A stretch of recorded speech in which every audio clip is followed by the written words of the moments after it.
Okay, welcome back, guys, to another episode of the Poporium. I'm here with Simran, Hello. and today we're going to be going over a few things as far as Fantastic Four and a couple other movies that are coming out this month. So, Simran, do you have anything that you would like to bring up for this month for movies? So there is a few movies that are coming out that are actually pretty popular. I would say it's a pretty good month for movies. Not just a pretty good month, but a pretty good year for movies as a whole. Yeah, there's a lot. There's a lot coming out. I would like to talk about Fantastic Four, because in the fact that Fantastic Four comes out literally in like a week. So, July 25th, 2025. The director is Matt Shakeman, who also did WandaVision. There was a lot of discussion and talk about Pedro Pascal and his age and how him being old affected the role of Reed Richards. I mean, personally, I don't think it's really a problem with his age. I just more think about Pedro Pascal as an actor. He is a really great actor, but I don't know. It's more like considering his past roles and the fact that he plays so many characters. It's just weird seeing him play Reed Richards, I guess. I mean, I completely get it too. Like, fans were also kind of confused about the casting because it didn't really make sense, but I don't know. Like, in my personal opinion, I don't see an issue with it. I guess from my perspective, Pedro Pascal becomes literally the fourth live action Reed Richards, and the legacy that he's stepping into is kind of hefty, I guess. I guess you can say. Going all the way back to 2007 with Lone Grufford, who played in Fantastic Four in 2005, and The Rise of the Silver Surfer in 2007. His read was charming but often criticized for being too soft spoken. I don't know if you ever saw the 2007 Silver Surfer or the 2005 Fantastic Four movies. I haven't seen the other movies now. I've seen like snippets, and I might have watched it, but I don't really remember too much. I kind of have to go back and watch all of the Marvel movies. I feel like over again in order would probably be pretty good. Yeah, to kind of get a rundown of like how the Right. movies go. I mean, I remember seeing Mr. Fantastic when he showed back up. Which movie was that? Was that Multiverse of Madness? Yes, that was Multiverse of Madness with Yeah. WandaVision and Mm-hmm. Yeah, and then they had Reed Richards come back, so I remember seeing him there. I really like his Reed Richards. John Krasinski, I believe is his name. I really like him as Reed Richards. I feel like he kind of, I don't know, played the role really well and just kind of, he looks like him, how I would imagine him to be at least. yeah, he was a fan cast. He was fan cast for like years, and he was 838's multiverses Reed, and it was brief, but it was very iconic, and I really do feel as though that he could have or should have been the role. But Pascal is by far the oldest Reed. I mean, he's 50 years old, but I feel as though he's signaling a wiser, battle worn version of Mr. Fantastic. So like he has some history under his belt. In interviews, Pedro Pascal mentioned his emotional struggle over the backlash to his age, saying it stung. But I also think Reed isn't about biceps. He's about brains and burden. And I really do feel as though that is Reed Richards and that is his Mm. character as far as when it comes to Reed always feeling like that he has to be everything for everyone, including his inner circle of his family. And I think that that is a good take for Reed Richards to understand that even in old age, right, he's still Mr. Fantastic. Old or not old, he's still fantastic. Yeah. What do you think about the Julia Garner as Silver Surfer? Um, Personally, I don't like I said because I haven't seen the movies. I can't really say much, and I'm not. I love the Fantastic Four, but I am not all into it completely. So I can't really feel like extremely angry about the female version of Silver Surfer. But I can say that I feel like I don't know. I just feel like they could have done it differently or gone about it differently. Obviously, she is a well-known actress. I mean, she's in Ozark and she's also in Inventing Anna, and I love her characters in both of those shows. So, as an actress, I really like her, but I don't know about her as Silver Surfer. I just don't. Again, I don't really see it. Like, I never envisioned her as Silver Surfer. If that makes sense. I mean, I completely get that, and I understand. I feel as though that the Shia LaBeouf playing the role. She did canonically become a herald of Galactus in the comics, and it is comic accurate to a degree. She starred in the What If Volume 2, issue 111, and that was published back in 1998. An alternate universe where she makes the sacrifice instead of Norrin Rad. She was originally introduced in Silver Surfer issue 1 in 1968 as Norrin's love interest and ruler of Zenla. And I feel as though that some of the fans are saying that Marvel Universe is becoming more woman like woke.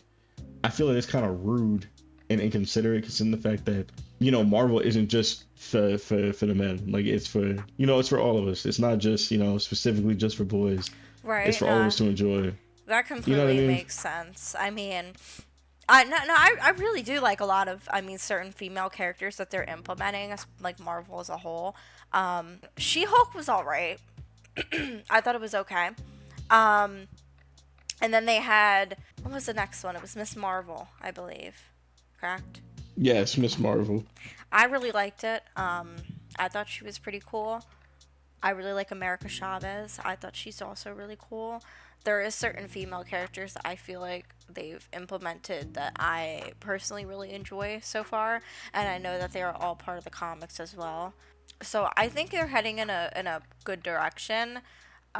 Thunderbolts was amazing, and I thought that the movie itself kind of took Marvel out of a really bad like place because they haven't really created anything that had caught a lot of people's attention besides Thunderbolts, and I thought that that really brought them back to this idea and that they can create something great.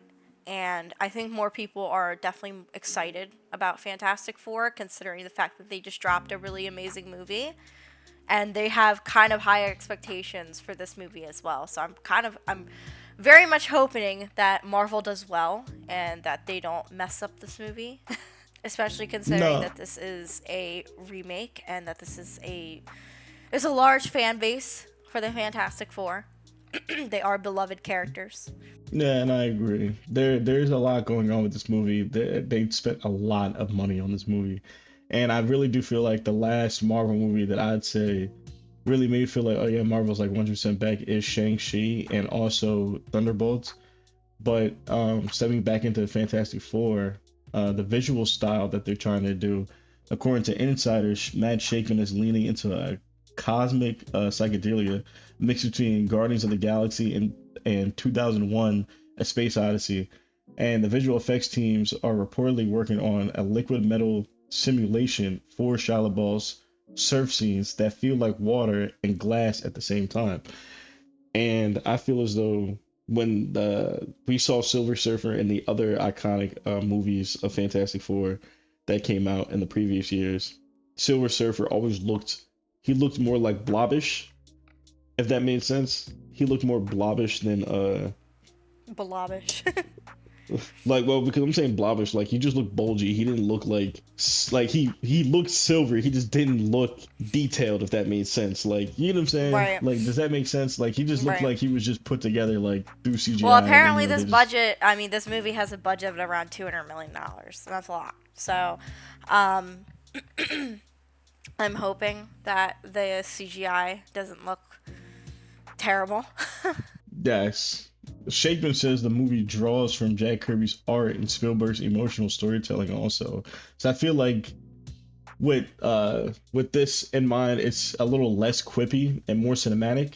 So like probably won't see like Mr. Fantastic like crack a joke like what I mean, like just at fucking random, like he might just what I mean, like it'll be more iconic in a sense of that nature. And to add in a little hidden gem fact that I just found out, the film's tone is said to be inspired by Spielberg's early sci-fi films like Close Encounter and E.T., blending family dynamics with interstellar stakes.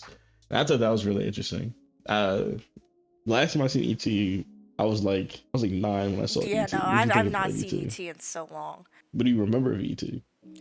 Not much. I mean, like I said, I haven't seen it in such a long time. I mean, there's iconic scenes in the movie, obviously, that everybody pretty much remembers or has seen at least a clip or two of it. But there's not much I specifically remember regarding the whole storyline aspect of E.T. Yeah, no, neither can I. Moving on to Tron Ares, releases October 10th, 2025. Jared Leto stars as Ares, a rogue AI in a story exploring the collision of digital life with real world consequences. This is the first Tron film shot mostly on real world sets rather than blue screens or green screens, giving it a new texture type of feel to the movie. The last Tron movie that I saw, the one previous to this, that was a long time ago. Tron, yeah, Tron's an older movie, so this is kind of a lot of people were very excited that they were making another one. I thought like seeing just the trailer, it looks really awesome. And especially because I had seen it in 4DX, and the trailer like actually like you could feel the lasers kind of coming out of the screen with the 3D.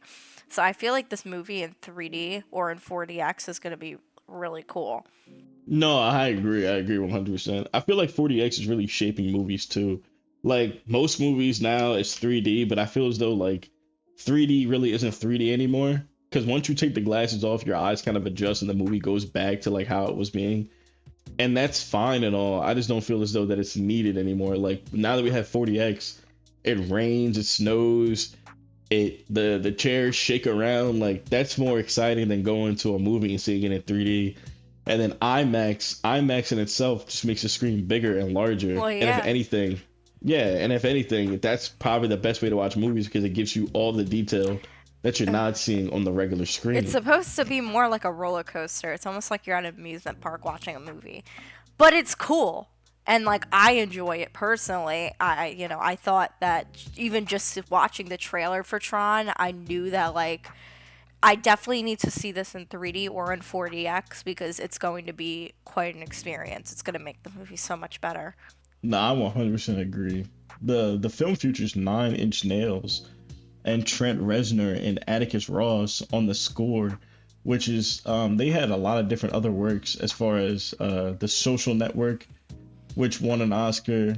This gives the film a darker, edgier identity than Legacy, which was the previous movie. And I feel as though them being the composers for the music and whatnot in this movie should really impact the film as a whole, rather than it being like how the last Tron was. Like it was a Disney like really put a lot of like a lot a lot of thought into Tron. Um, and I just feel as though it's good to have like that kiddish aspect of like the game and oh yeah, well now we're making the movie. And I remember watching it on Disney Channel when they had that movie thing. Like you ever watch movies that they would drop on Disney Channel? Yeah. Mhm.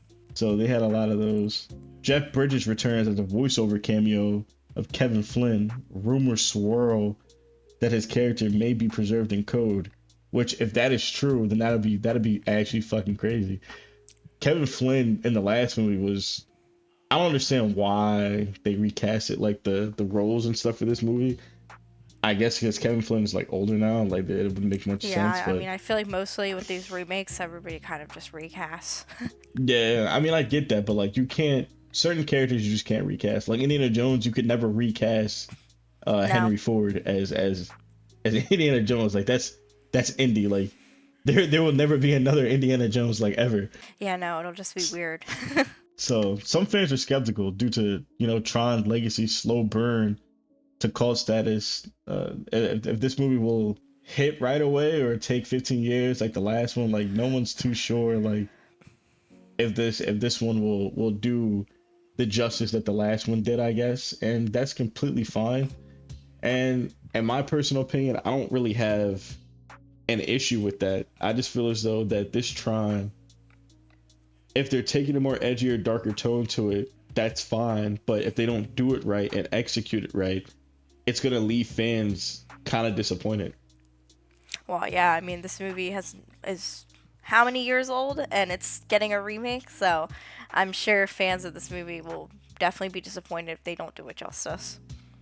And Oh I'm sure they yeah, took that into consideration with the remake itself. yeah. Well, the title was teased back in 2013 in an unused Tron Legacy sequel scripts, suggesting this film has been a decade in the making. So you take some, you lose some, I guess. But moving on, the next movie is releasing November 21st, 2025, my birthday month.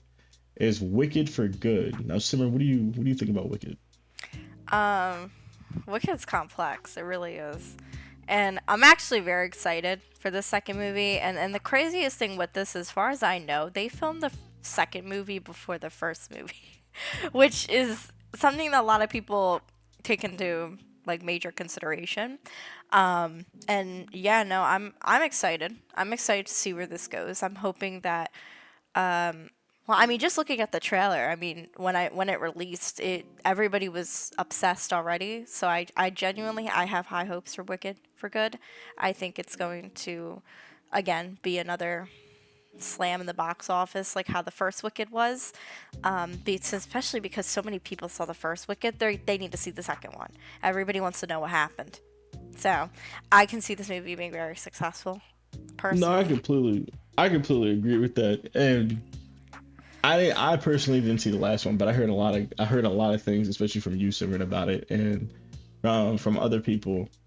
I just, I'm just a little bit curious about how the actors are going to be demonstrated in this movie and in this film because I know Right. we have Ariana Grande and Cynthia Erivo, and who's taking the lead in this one because in the last one, if you know, there's the iconic the whatever whatever that They was. start singing.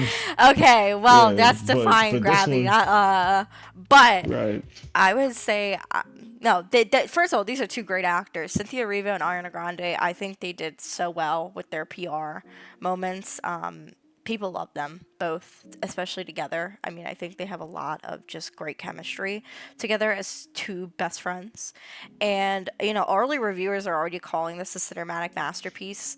And I when people say talk so highly about you know a movie like this, it's going to be good. So, I truly believe that this one will hopefully win them some awards because a lot of people felt like they didn't get what they deserved, people thought, at least when it came to, awards shows and different types of things like that.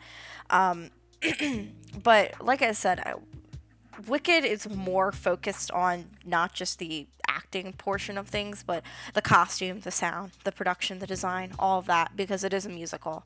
And they have to mainly focus on those things, whereas other movies are more focused on who's acting, the actors, the way they're acting, things like that, the CGI, all of that.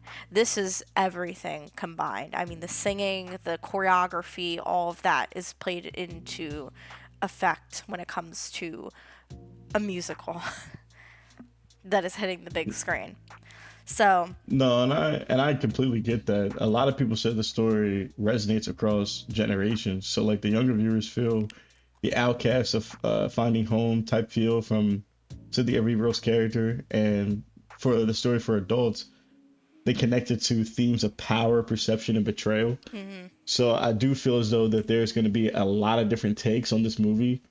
I just feel as though a hidden gem that I found and picked up was director John M. Chu used particle effects and handmade sets to emphasize the radical over CGI, pulling directly from the original Broadway stage design playbook, which I do feel as though, as you touched on earlier, it is about the costumes and the production and the acting because it is a musical.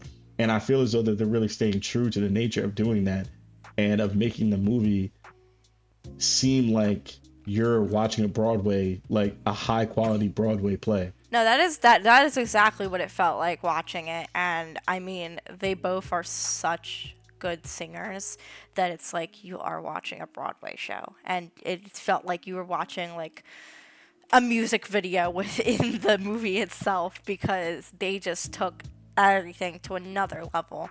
And the songs, everybody was playing the songs from the movie.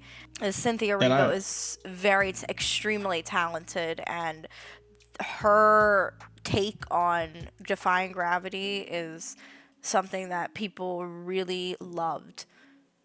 And I just know that this movie and the music is just going to be another hit because Wicked, as a musical, it is so popular. And the fact that they took that musical and were able to split it within the two movies because the musical is so long. I mean, it is long.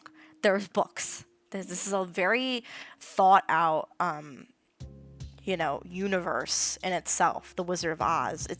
It's not just Dorothy's story. It's the Wicked Witch's story. It's Glinda's story. It's so many characters' stories besides Dorothy's, and that's kind of what they're trying to show in these movies.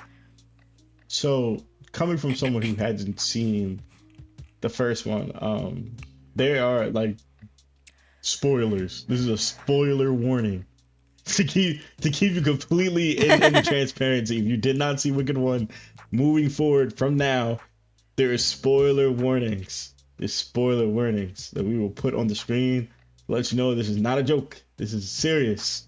What do you think needs to be covered in Wicked Part 2? Well, there's a few things that definitely need to be covered in part two. Obviously, Elphaba and Fiyero are in a nice relationship together, and a lot of people are wondering, like, about their relationship and how they, kind of come together. See, I don't want to give too much away. And that's the thing, because a lot of people are really curious about their relationship and where things are going to go with them too. Because in the trailer, you can see Fiyero and Glinda are getting married. So, obviously, how is Glinda going to take this? And what's Elphaba going She to be stole her doing? man? Feeling? I don't know. No. I wouldn't say that. I would say more like Glinda stole her man. Because Fiyero never, like, he kind of was just pulled aside by Glinda. He always loved Elphaba. It's more like, he did it because this was his only kind of choice in the situation, kind of. Not really. It's very hard to explain. They have a very complicated relationship. And obviously, Glinda and her rise to power as the Good Witch. Everybody wants to know how she comes to power. And it's actually very interesting how she does come to power. A lot of people seen from the first movie that Elphaba is kind of cast aside by Madame Morble, who is the principal, I believe. I don't really know her role. I know she's very high up in the school. But people are really interested in seeing Glinda and what she's going to do now as the Good Witch, now that she has all this fame and power and responsibility and everything she's ever wanted. You know what I mean? She's getting married to the man she's in love with, and she's, pretty and popular, and she has everything she's always wanted. So everybody kind of wants to know, like, what's she gonna do now? And then obviously the downside of the Wizard. The Wizard of Oz is a hoax. That's what we learned from Wicked. But people want to know, well, what's his downfall going to be like? What's going to happen? Is he ever going to face, they ever going to face justice? Is him and Madame Morble ever going to face justice as the villains of this story? For people who don't know about the Wizard of Oz, Fiyero, who is Elphaba's lover and Glinda's lover, he's the Scarecrow from the Wizard of Oz. And obviously, how that's going to go. How's he turned into the Scarecrow? And all this is explained throughout the books. How he turns into the Scarecrow and how the Tin Maiden is created and all that. Yeah. Oh boy. See, it's going to be a lot because it's so crazy with Wicked, because you grow up watching The Wizard of Oz, but you don't realize that The Wizard of Oz is stemmed off of Wicked and that this is a whole universe. Like, I never would have imagined until I learned.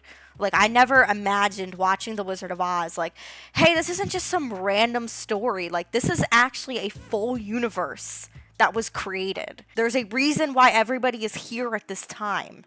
It is not just, hey, the good witch is here and Dorothy shows up and, there's a dog. Like, it's not that. There is a full set timeline for each of these characters and how they became what they became and why they are where they are. And it is crazy. And that's why people love Wicked so much, because it is just such an intense story.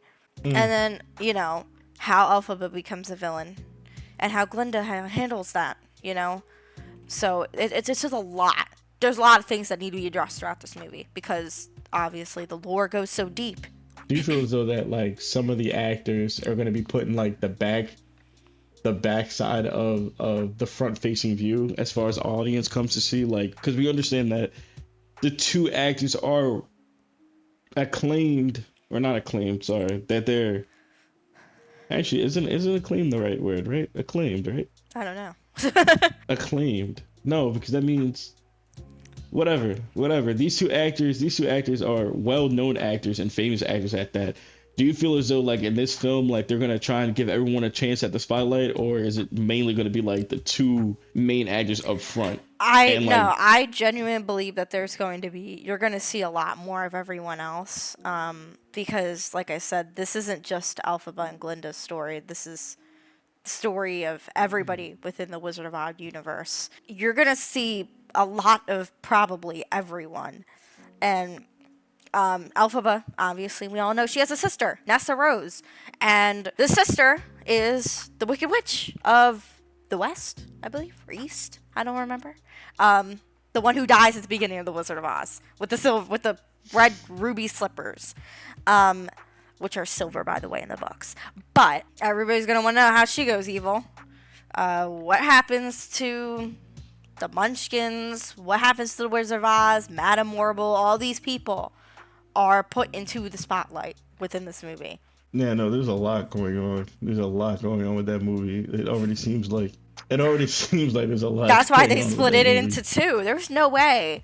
I mean, and then, the Tin Man is Bach, who is the Munchkin from the first Wicked movie, who is kind of just following Ariana Grande's character around, Glinda. He's in love with her. And then he finally falls in love with Nessa Rose. And, yeah, so, what happens to him? How does he turn into the Tin Man? That's all questions that are going to be answered in the second Wicked movie. And of course, the books answered those questions, and it's pretty messed up. But no, I'm excited to see how they portray this in the movie. So yeah, I think we should talk Interesting. about some scary movies though. Why don't we talk about the new Conjuring movie that's about to come out in September 5th, 2025? Conjuring Last Rites. I'm not a scary movie fanatic. I don't fuck with scary movies. I don't. I personally feel as though that I'll watch them and like to kind of cover like the little segment on them and stuff like that. But I can't get into American horror. Can't do it. I feel as though that the American horror franchise has been copy and paste throughout time. Like we will never get anything as scary as like when the original horror movies dropped. So like when Friday the 13th dropped, it was good horror movie. When The Alien dropped, Conjuring was great. I mean, this is just part of the series for The Conjuring. I mean, and I think the Conjuring universe is extremely interesting. They talk about a lot of interesting so what are you, a stories. ghost believer? I mean, you don't think I'm not? Did you not hear about Annabelle coming to Pennsylvania and then her No, handler died? Literally? no, You cannot tell me that you don't believe in these things. I don't. Okay. Well, I mean, with the last rites, this is the final chapter of the Warren saga, which began with The Conjuring in 2013. Sadly, even though and honestly, actually, you know what? I'm not too upset about it, mainly because I think the last movie was what, The Nun 2, maybe. I don't even know if they put out any more, but I was not happy with The Nun 2. I loved the first Nun movie. I thought it was extremely scary. The Nun 2 just didn't do it for me. There was something about it just didn't do it for me. So this is the film that wraps up the franchise, and it is this franchise has generated over $2.2 billion worldwide, which is one of the most successful horror movie series ever existing. So actress Madison Wolfe is going to be returning as Judy Warren. I love her, and calls it an end of an era. So that's kind of it. This looks like it's it for the Warren story. Like I said, I don't really feel like I feel like it might be its time because they have released a lot of movies, and like I said, The Conjuring, The Nun, both great movies. The Conjuring, there was another Conjuring movie. I mean, I actually like those movies. I thought they were pretty good. So, Interesting. Is there any hidden facts or anything the audience should know about?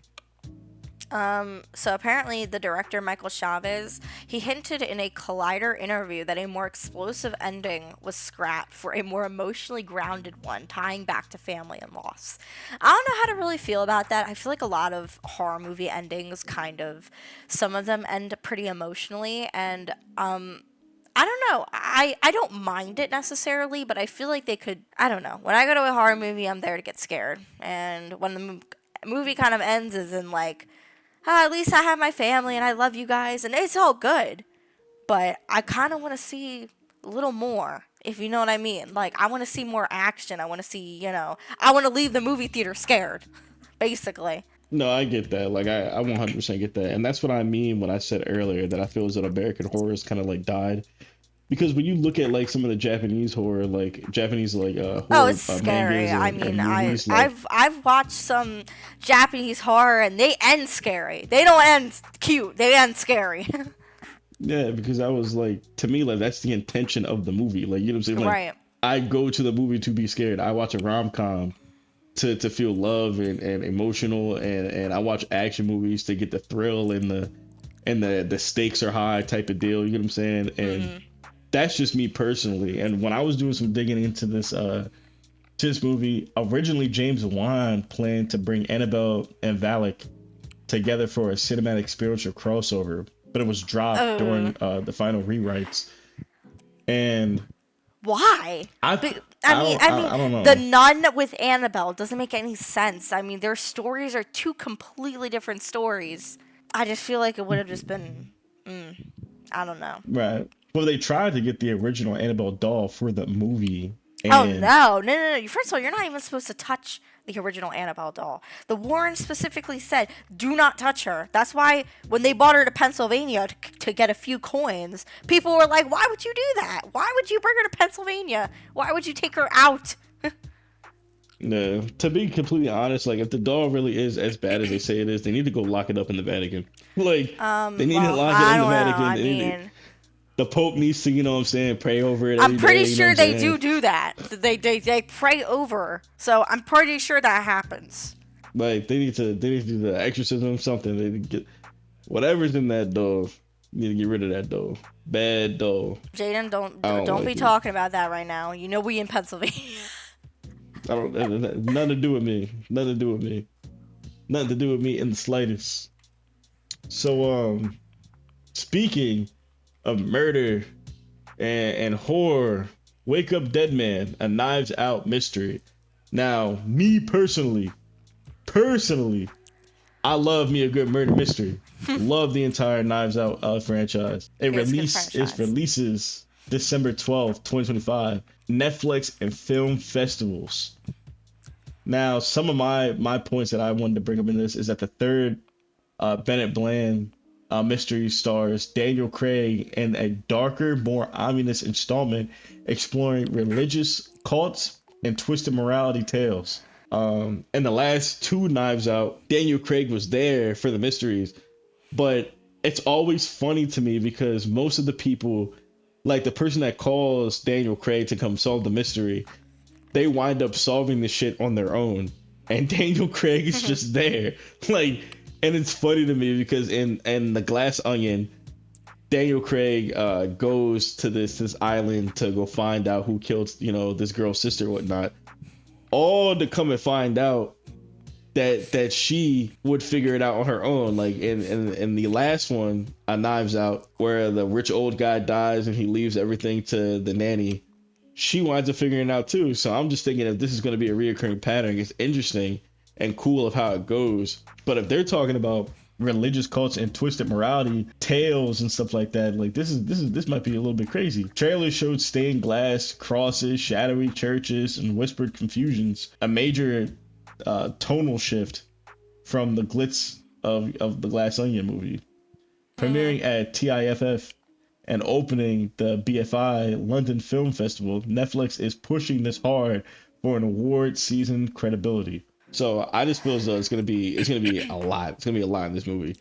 Me personally, with murder mysteries, I find them very interesting because it always makes you feel like, okay, well, I need to solve this murder before the fucking main actor solves this shit. Because if not, then like I gotta put my monocle and my black suit and tie on. You know what I'm saying? I gotta really Sherlock Holmes.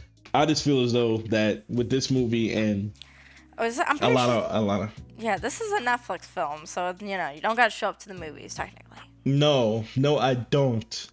But I'd like to, but I'm not going to. But either or, I'll show up to the living room in my monocle, my notebook. Okay. And start jotting down things and who's who was where, what time did it happen, and see if I can solve the murder before the actor solves the murder. I feel as though if I do that, I have won and I'm the superior detective. So a few other things.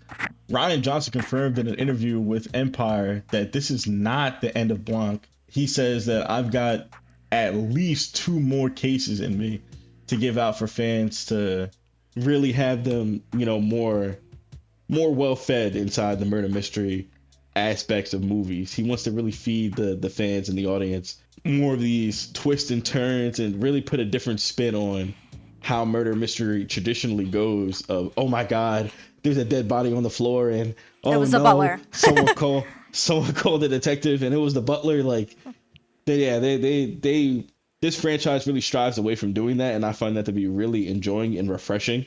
I feel as though it takes a whole new take on how things are going to go, and I personally enjoy it. I enjoy it a lot.